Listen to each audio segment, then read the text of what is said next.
Та бүхний амрыг ирээ. Та бүхэн сайхан наацгааж байна уу? Би YouTube-ийн хэрэглэгч Түүндэр Болт 45 биш 47-гийн хүсэл дээр энэхүү бичлэгийг хийж байна. Надаас ийм юм гуйсанд нь би баяртай байгаа. Яагад гэвэл бас л тарих толгойг юу гэдгийг ачаалуулж чадчих шүү дээ, тий.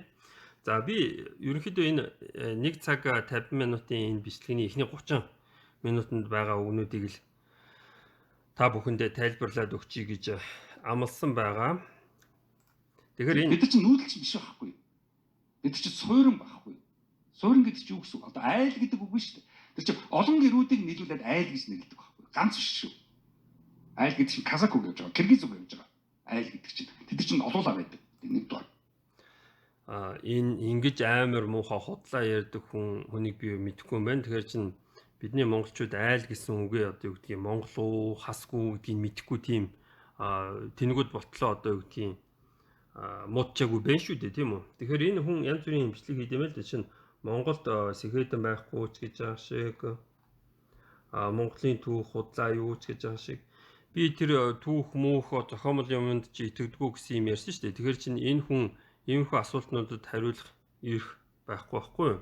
Тэгэхээр Монгол улсын түүхийн талаар нэлээд мэдлэгтэй бай гэвэл ямар нэгэн байдлаар англи хэл дээр үзэх гээд байгаа байхгүй юу.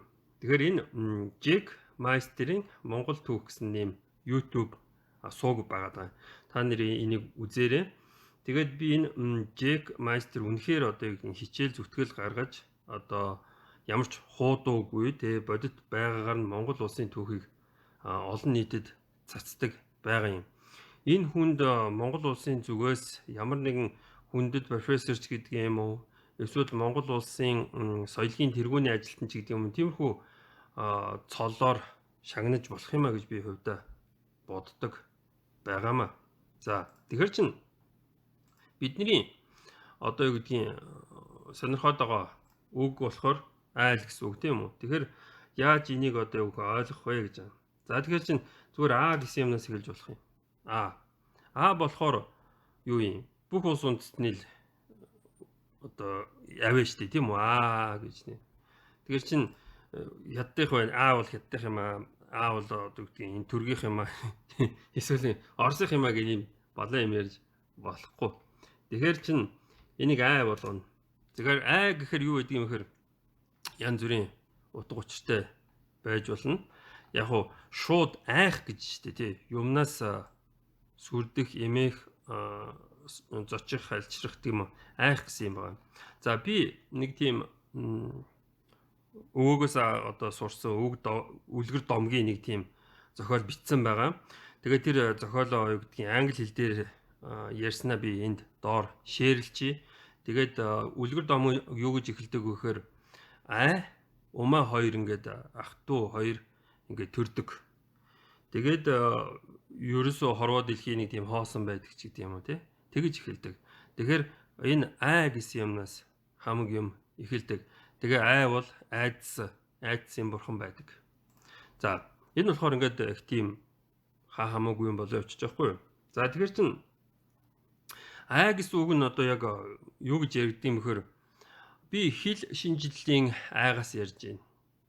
Энэ хүн философийн айгаас ярьж ийн гэх юм бол хэл шинжлэлийн салбараас ярьж ийн, философийн салбараас ярьж ийна гэсэн маягаар байх юм.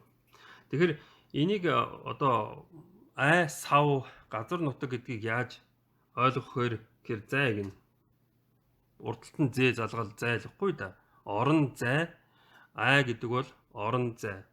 За бид нэр яагаад ийм орон зай маа гэсэн юмтэй болцсон бэ гэх юм бол англи хэлний багшаасаа төрүүлж асууна. Багшаа энэ англичууд Mongolia. Энэ германчууд Mongolai. Энэ бидний нэрэн дээр Монгол гэсэн нэрний ард эсвэл лей залгаад байна шүү дээ. Энэ ямар учиртай юм бэ? Энэ лейн одоо юу гэдгийг ямар утгатай үг юм бэ гэсэн маягаар асууж болно. Тэгэхээр энэ нь болохоор би одоо газрын зураг дээр тавья. Одоо Монгол улс гээд байна. Монголиа тийм үү? Ямар улсууд хэрэглэдэг юм? Энэ Арабиа гэж байна. Индиа гэж байна. Тэгээд юу гэж байна? Мэдээж энд Арашиа гэж байна.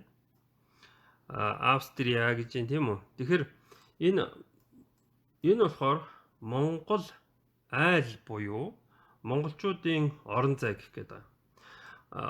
Мэдээж энэ Казакия гэж болох байсан. Гэхдээ эдгээр болохоор ямар нэгэн байдлаар стан залгах сонирхолтой байдаг учраас Казакия гэж ярьдгүй байна. Тэгэхээр бид нар энэ Индо-Европ хэлний орон зай гэсэн үгийг авчихсан байгаа. Ия ч юм уу айч гэдэг юм тийм хав. Тэгээд энийг бид нар одоо айл гэд ойлгоод явдгаа гэх гээд байгаа. За тэгэхээр чин тэр нөхөр энэ Казахстан ч юм уу эсвэл янз бүрийн орноор ороод очиод яваад тарих толгойг угаалгачид ирж л дээ. Тэгэхээр тэр казак хэлэн дээр юу байд юм гэхээр энэ башкир хэлэн дээр тавьсан байна. Village. Тосгон гэсэн үг байна тийм үү? За казак хэлэн дээр тавья. Бас тосгон гэж байна. Village. Тий. Тэгэхээр уул гэдэг тосгон гэсэн үг байд юм байна. Энэ нь болохоор тэр манай нөгөө философчийн хийснээр олон тоон дээр л юм л да тосгонд олон айл гэрүүдл байж таараа штэ гэх юм. Гэтэл чинь бид нар ингээд уул гэж ярихгүй ямар дурак нь одоо юу гэдгийг өөрийнхөө тосгоныг аюултай маюултай гэн дууддгийн тийм үү. Тэгэхээр чинь өөр үндэстний одоо өөр тарих толгоогоор сэтгэдэг тийм үгийг бидний одоо юу гэдгийг үг болохоор энэ киргизүүдээс казакуудаас ирсэн байна гэж шал худлаа амны зургаар дураар байж ахгүй. Жохон мэдлэгтэй байсан бол тэр Индо-Европ хэлний юм байна штэ гэж хэлж болох байхгүй юу. За тэгэхээр монгол хэлний айл гэсэн үгийг хизээ хаана ингээд бичсэн мэхэр мэдээж энэ Монголын эзэнт гүрний үед айл майл гэж бичсэн байж болох байхгүй юу. Гэхдээ манай монгол хэлэнд нөгөө нэг юм прото монгол хэл гэж юм байдаг байхгүй юу. Биднээс өмнө нэлээд одоо юу гэдгийг суурин болчихсон тийм соёл иргэншил байсан. Тэр нь болохоор хойд Вэй улс буюу Тобагийн Вэй улс эсвэл Юан гүрний 1-р хувилбар гэж байгаа. Энэ одоо гэдгийг тал нутгийг нүүдэлчээд урагшаа хятад руу ороод тэр хятадын газар нутгийг эзлээд өөрсдийнхөө одоо гэдгийг улсыг байгуулж байгаа. Тэр Тоба улс гэж ярихаас гадна өөрсдөө бас Юан улс гэж ярьдаг байсан байгаад байгаа юм. За энэ нь бидэнд ямар хамаатай юм бэ гэхээр энэ Тоба буюу табгаач улсын одоо хүмүүсийнх нь одоо элитүүд гэдэг юм одоо захирж байгаа хүмүүсийнх нь хэл нь бидний одоо юу гэдгийг прото монгол хэл байхгүй юу. За тэгэхээр чинь энд хамгийн ихний үг байгаа.